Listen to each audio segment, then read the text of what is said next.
আলেম ওলামাদেরকে হত্যা সহ বিভিন্ন অপকর্ম করেছে।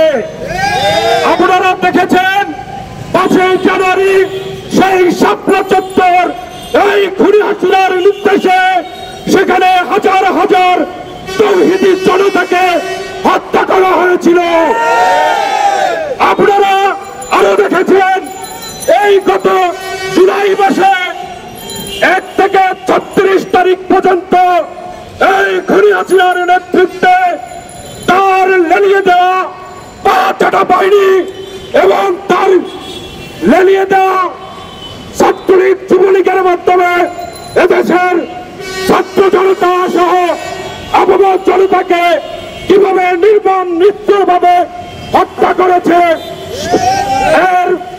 এই হত্যাকাণ্ড এই গত 16 বছরে যত হত্যাকাণ্ড হয়েছে বাংলাদেশ কল্যাণ পার্টির পক্ষ থেকে আমি আহ্বান জানাচ্ছি এই জাতির কাছে, এই তত্ত্বাবধায়ক সরকারের কাছে, এই সরকারের কাছে জানাচ্ছি যেন এই সরকার এই খুনিদের দৃষ্টান্তমূলক শাস্তি দেয় এবং এই দেশের জনগণের আশা আকাঙ্ক্ষার ভ্যান্টেজ বুঝে তারা কাজ করে তাদেরকে আবারও অভিনন্দন জানিয়ে এবং এই খুনি হাসিনার দৃষ্টান্তমূলক শাস্তি দাবি করে আমি আমার কথা শেষ করলাম।